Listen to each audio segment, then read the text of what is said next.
Setelah kita kopikan data length ke dalam software Origin, kita plot data length tersebut untuk membuat sebuah histogram. Klik plot, kemudian statistik, kemudian histogram.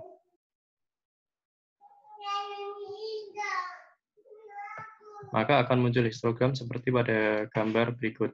Histogram itu merupakan sebuah penampilan dari analisis statistik yang dimana tampilannya itu berupa distribusi frekuensi ya.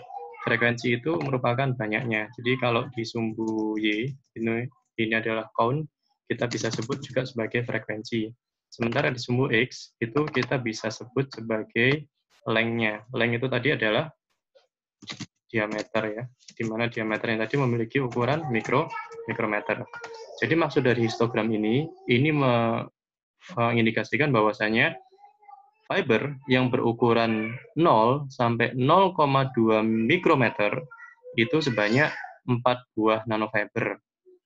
Dan seterusnya, fiber yang berukuran 0,8 sampai 1 mikrometer itu memiliki frekuensi atau banyak sebesar 2 fiber.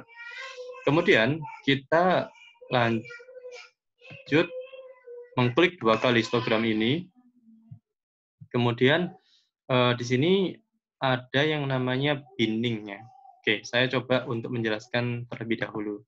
Jadi bin size ya, kalau kita klik tadi automatic binning-nya menjadi bin size, itu merupakan sebuah ukuran dari satu bar dalam histogram ini.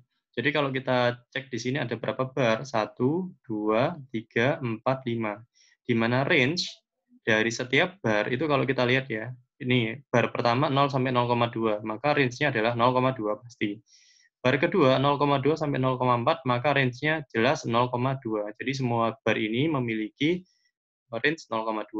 Kalau kita jadikan range dari setiap barnya itu 0,1, maka otomatis barnya akan menjadi lebih banyak karena pembagiannya juga lebih kecil.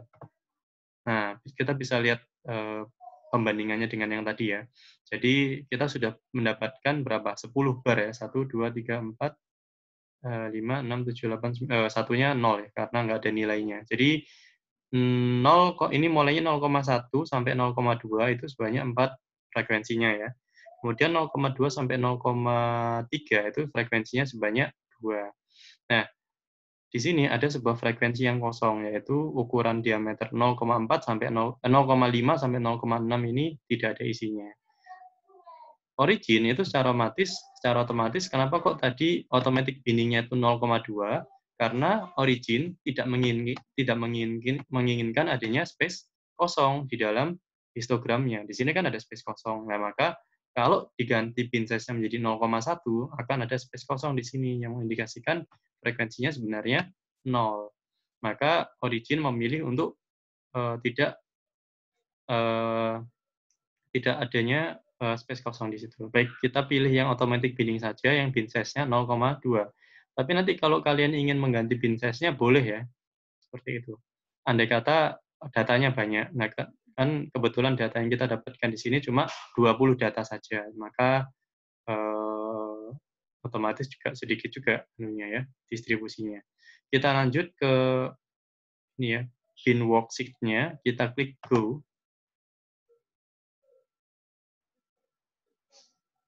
Nah, maka di book 1 tadi akan terisi dengan bins ya.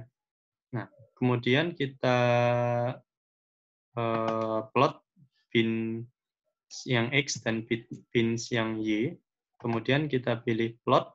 Kemudian kita pilih kolom bar slash pi. Kita pilih kolom. Nah, di sini tampilannya agak sedikit rapi ya. Jadi kalau kita lihat, maka ya jadinya seperti ini.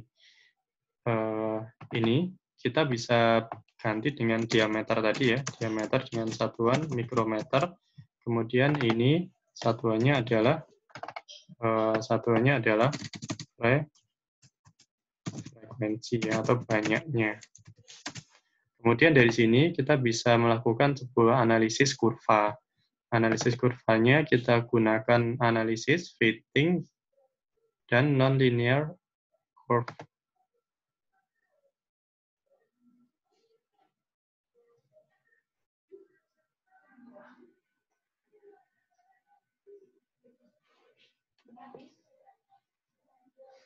Baik, kemudian kita pilih untuk kategorinya peak functions.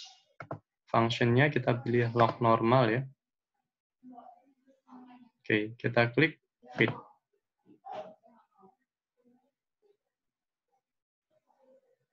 Nah, ini sudah muncul hasilnya, kita klik no saja. Baik. Nah, kita coba lihat hasilnya ya, bagaimana analisis histogramnya dari sisi statistikanya. Nah, kita lihat di sini ya. R-square-nya itu sangat besar sekali, 0,3, yang mengindikasikan ya sebenarnya ini tidak boleh digunakan ya. Maka apa yang perlu kita lakukan? Kita coba rubah bin-nya. Kalau tadi bin-nya 0, oh ini 0,1 ya. Coba kita rubah bin-nya menjadi 0,2 ya. Dari data sini tadi kita coba pilih bin-nya 0,2 tadi ya. Oh, sebentar. Oh, kita apply dulu, sebentar, maaf. Ini automatic bin-nya kita apply dulu. Dan kita klik ininya. Nah, ininya, nah, kita lihat histogramnya. Histogramnya sudah menggunakan bin 0,2. Kemudian kita plot bins-nya yang ada di bookmark ini, di analysis, fitting, non-linear curve. Oke, kemudian peak function, log normal, fit.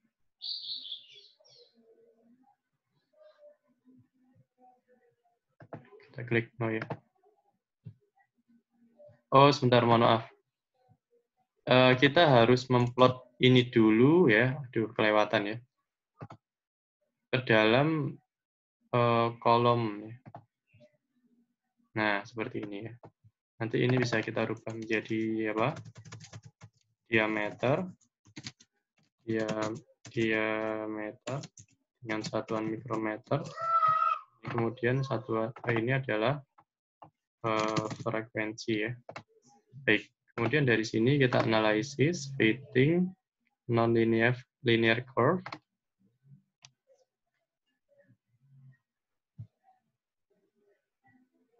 Peak function, log normal, kemudian kita klik fit.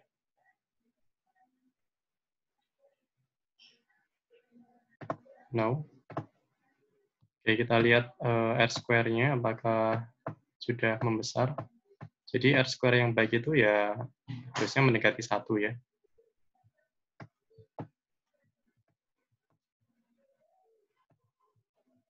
Nah, di sini kita lihat bahwasanya R-square-nya sudah sangat membesar menjadi 0,87. Oke, saya berikan sebuah analisis ya. Kenapa R-square-nya begitu tidak sampai ke 1?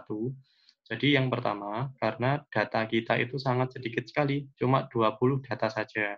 Semakin sedikit data, maka sebenarnya pembuatan histogram itu useless ya. Jadi histogram itu kan digunakan untuk mengetahui distribusi frekuensi dari sesuatu. Kebetulan sesuatunya di sini adalah diameter. Diameternya saja cuma 20 data saja. Makanya untuk ke depan, mungkin kalian bisa menggunakan 50 atau 100 data, sehingga penggunaan R-square-nya, analisis histogramnya nanti bisa mendekati nilai yang baik.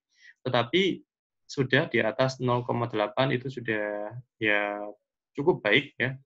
Tidak baik ya, tapi cukup baik ya. Bisa dikatakan hanya cukup baik saja ya, tidak terlalu baik ya. Tapi tidak apa-apa, sudah bisa kalian gunakan. Artinya kalian sudah bisa gunakan data histogram ini untuk menampilkan sebuah analisis kuantitatif dari nanofiber kalian ya. Intinya histogram ini menunjukkan distribusi frekuensi dari diameter fiber yang sudah kalian hasilkan. Seperti itu. Kemudian kalau kita lihat lagi, di data X-nya ya. Jadi rata-rata ukurannya itu adalah 0,18755 mikrometer. Ya, plus minusnya 31,521. Ini sangat tinggi sekali plus minusnya, mengindikasikan memang berhubungan sama R-square tadi ya, standar deviasinya sangat tinggi ya, karena ini kita lihat saja grafiknya tidak begitu baik karena minimnya data yang kita inputkan di sini. Baik, kemudian kalian bisa bisa mengedit grafik ini dengan tampilan yang cukup baik ya. Ya, kemudian kalian bisa copy grafik ini di samping gambar gambar SEM dari nanofiber kalian, sehingga ketika menampilkan ke dalam sebuah laporan ilmiah, baik itu berupa laporan skripsi mungkin atau laporan jurnal, maka tampilannya akan begitu baik. Baik, demikian sedikit sharing bagaimana cara menganalisis ukuran dari nanofiber ya, dan kemudian bagaimana cara mengukur atau menghasilkan distribusi diameternya. Semoga apa yang saya sampaikan ini bermanfaat. Saya akhiri. Assalamualaikum warahmatullahi wabarakatuh.